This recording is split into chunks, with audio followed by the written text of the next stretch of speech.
Akhlak Nabi itu bisa buat orang yang benci sama beliau jadi jatuh hati kepada beliau.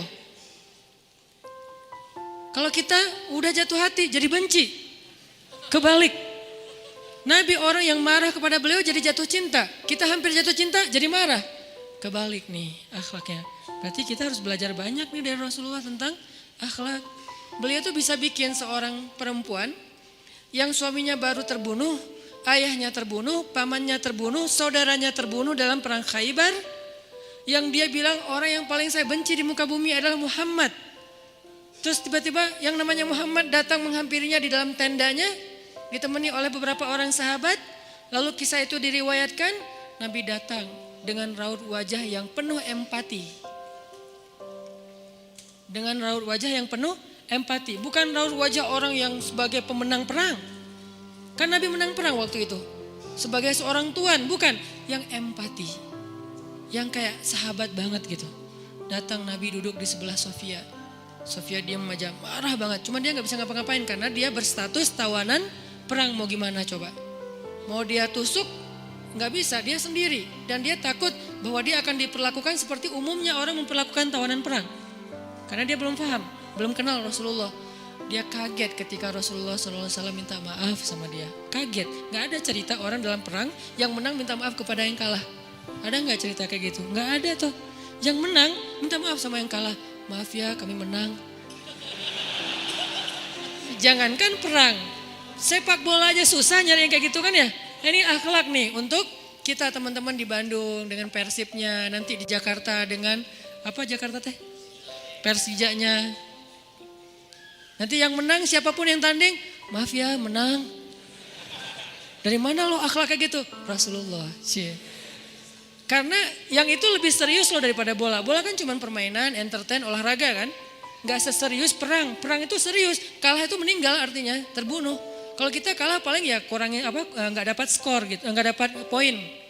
Kalau itu kalah terbunuh. Nabi datang minta maaf dengan ekspresi empati yang tinggi, yang dalam. Nabi itu kayak ngerasain banget perasaan Sofia. Minta maaf, menjelaskan.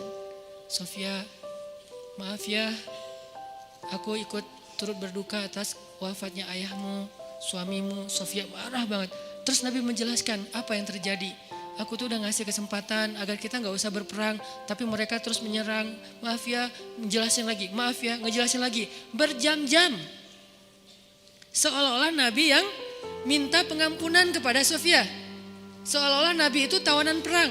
Minta maaf, menjelaskan kejadiannya. Minta maaf, menjelaskan. Terus kayak gitu dengan ekspresi serius. Dan kelihatan banget lah. Ucapan dan ekspresi orang yang jujur kan kelihatan ya. Jujur bahwa beliau tuh empati banget. Bahwa beliau juga berduka. Terus sampai Sofia dari yang tadinya lihat ke bawah nunduk marah. Lama-lama ngelihat ke arah Rasul. Ngelihat ekspresi Rasul serius banget, malah dia jadi kasihan. Sampai akhirnya dia jatuh cinta kepada Rasulullah SAW. Kata Sofia, ketika Rasulullah SAW datang kepada saya, waktu itu dia adalah orang yang paling saya benci di muka bumi. Tapi dia terus meminta maaf dan menjelaskan. Meminta maaf dan menjelaskan. Sampai akhirnya dia menjadi orang yang paling saya cintai di muka bumi. Akhlak Rasul. Rasulullah gak mengatakan Allah berfirman wahai Sofia. Enggak, belum ke sana. Akhlak dulu, baru nanti ajarin. Tarbiyah namanya kan ya. Sesungguhnya di dalam Al-Quran ada ayat tentang orang-orang yang kafir yang telah mati terbunuh. Enggak, Rasulullah tuh tahu. Jangan ngomongin tentang ayahnya yang mati terbunuh, ibunya yang pamannya, suaminya yang mati dalam keadaan kafir. Nabi gak mau ngomongin itu, kenapa? Menjaga perasaan Sofia. Kok masih dijaga sih perasaan, kan mereka beda agama, mereka orang kafir. Inilah akhlak Rasul. Sehingga Nabi membahas yang membuat Sofia merasa kayak dihargai. Sebagai seorang janda, sebagai seorang perempuan, sebagai seorang yatim. Sebagai seorang tawanan.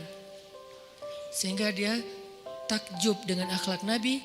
Akhirnya dia cerita, ya Rasulullah, belum beriman udah manggil, ya Rasulullah, saya pernah bermimpi bahwa dalam mimpi saya melihat ada rembulan di atas kota Madinah, lalu jatuh ke pangkuan saya. Jibril turun bilang ke Rasulullah, apa maksud dari mimpi itu? Tahu gak Rasulullah apa maksud mimpi? Apa Jibril? Maksudnya rembulan itu kamu. Maksudnya dia akan jadi istri kamu di dunia dan akhirat. Rasulullah langsung, aduh gimana ya? Rasulullah juga orang yang ra'fah banget tuh. Bil mu'minina ra'ufun rahim tuh Rasulullah. Gak enak, kan dia masih janda baru meninggal suaminya. Masa saya lamar gimana ya? Kata Jibril, ya Rasulullah, Allah suruh engkau melamar dia untukmu. Menjadi istrimu di dunia dan di akhirat. Rasulullah dengan gak enak hati mengatakan, Sofia, aku ingin melamar kamu. Sofia, gimana ya? Itu mah cewek ya. Saya mencoba untuk menghayati kisah ini dari angle cewek elegan ya.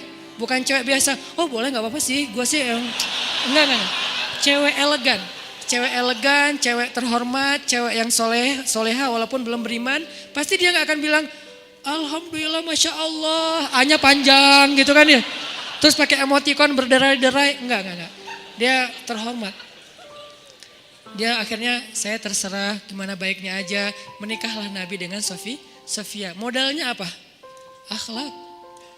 Bukan mahar yang besar, bukan akun sosial media followersnya paling banyak, bukan eksistensi, bukan gaya-gayaan, bukan datang bawa mobil mewah, datang bawa akhlak. Ini kayaknya modal kita belajar juga nih gimana cara ngelamar calon istri, akhlak.